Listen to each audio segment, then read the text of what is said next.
Again guys, no, babalik tayo guys. So ngayon guys,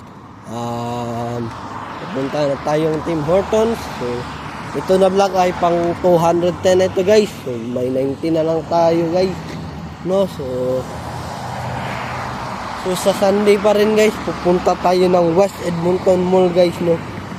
So West Edmonton Mall, pupunta tayo doon sa Sunday. Next Sunday guys, kasi mag-vlog tayo doon guys sa West Ed. So ayan.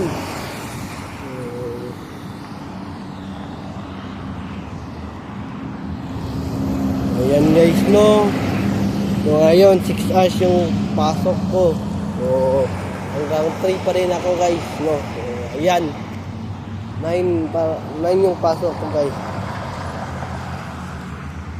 Ayan guys, mag-break ako mamaya mga 12 siguro mga 12. Sana hindi ako pag-breakin ng 11 guys. So, para medyo ano tawag nun na maiksi na lang yung kulang na gagawin kong trabaho. So ayan guys, no. So dito tayo malapit guys. So ayan guys, nag-workout ako bago ako pumunta dito guys, no. So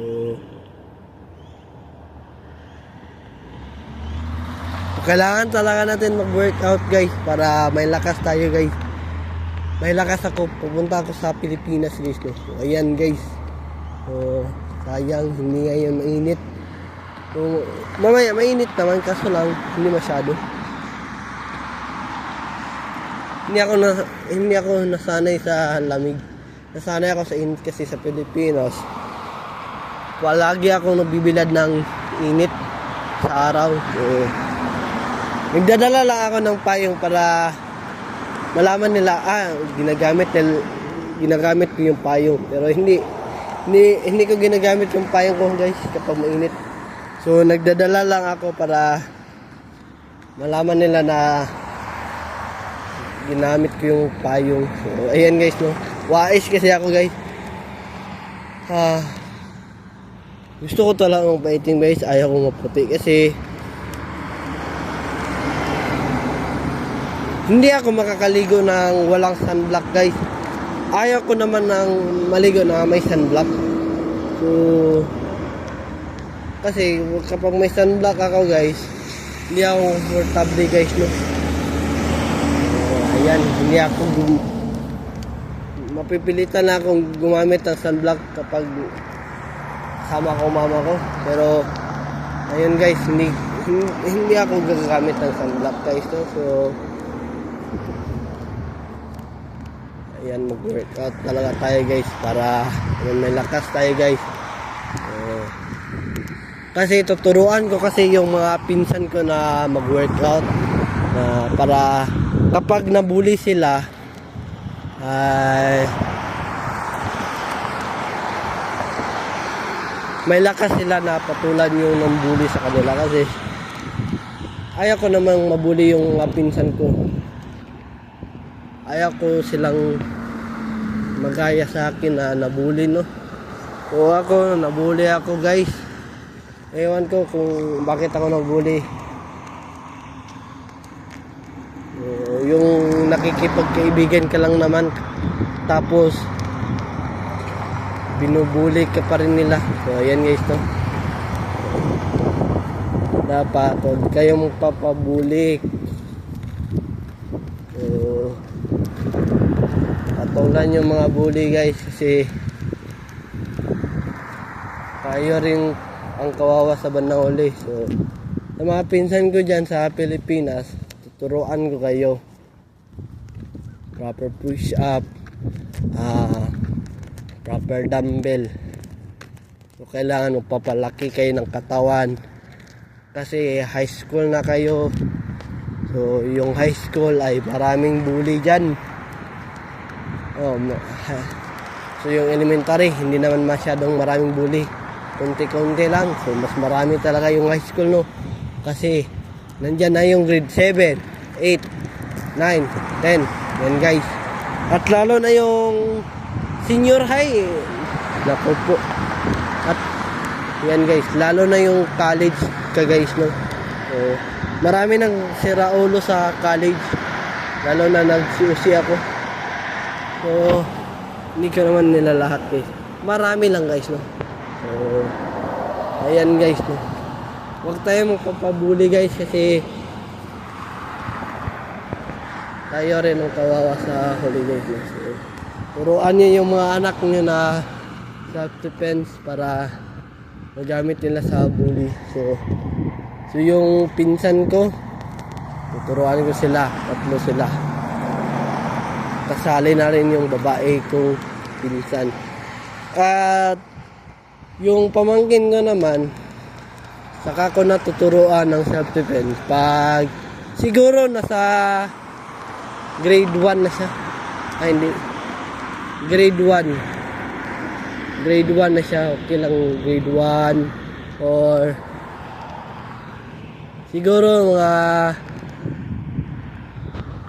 10 years old na lang guys, wala magamit siya talaga guys. Mga 10 years old siguro, mga kung anong grade yan, nalimutan ko na kasi. So yung pamangkin ko, so ayan. Yung next namang pamangkin ko guys, saka ko natuturuan kapag malaki na guys, mga 10 years old rin guys. Kasi sayang hindi ko magkita yung pangalawa kong pamangkin. Kasi sa October, nanganak yung ate ko na jowa ng pinsan ko. So ayan. So next pamangkin ko ay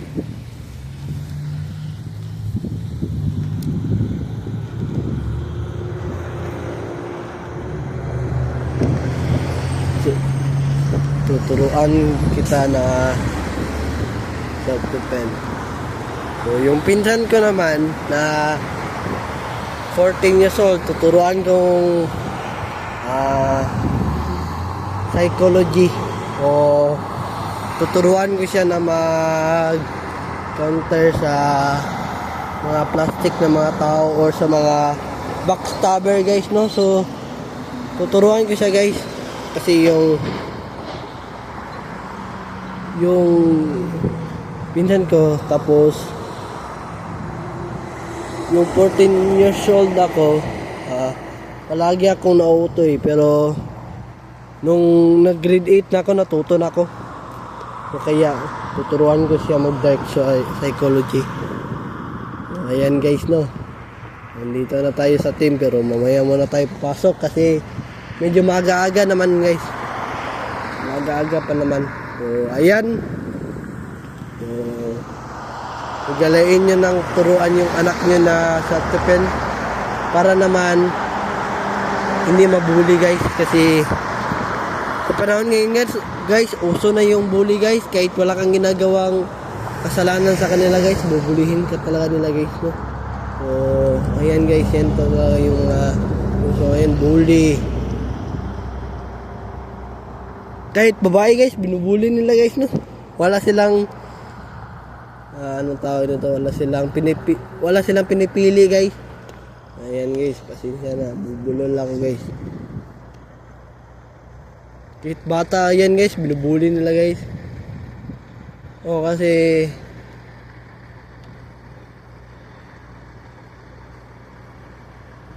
kahit kay grade 5 binubuli ng grade 6, grade 7 eh.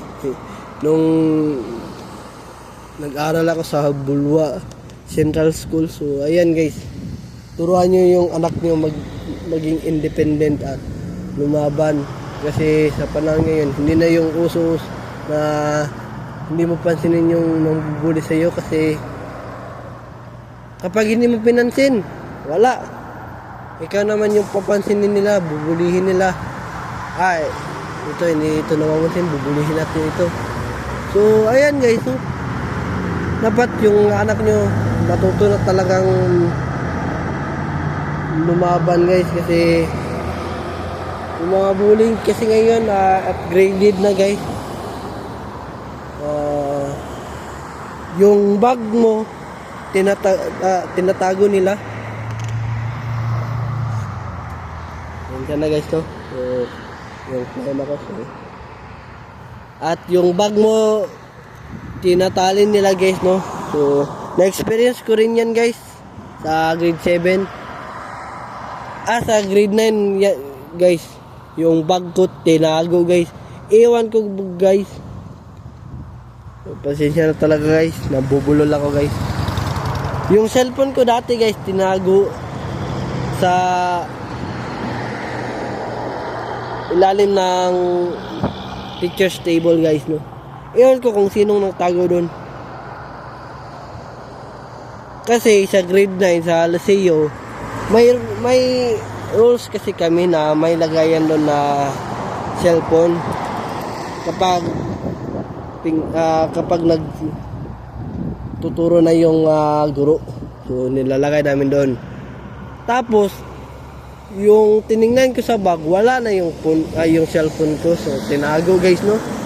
Iwan ko lang guys kung sino nagtago guys. Hindi ko naman tinago guys, no? Pero ang duda ko doon, yung kaklase ko lang nagtago nun. Yung isang basketball player guys. So, yung mga tao talagang kasing ganyan guys, no?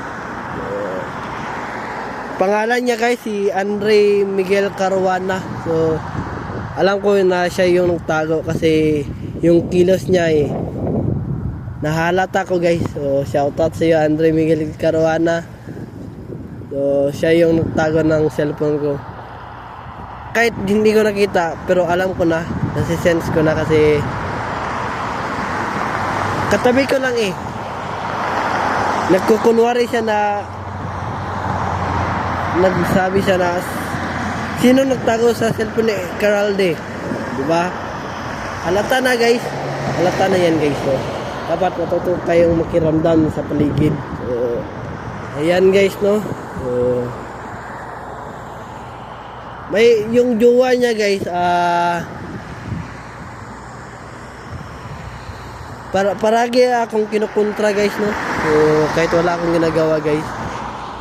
So ayaw ko naman ma-experience sa mga pinsan ko yun guys, yung ganyang attitude na kahit hindi mo siya anong tawag nito, ginawa ng kasalanan o ginawa ng masama o parang binubuli guys, pero ikaw pa rin yung bubulihin nila guys. So matutong tayong self-defense guys.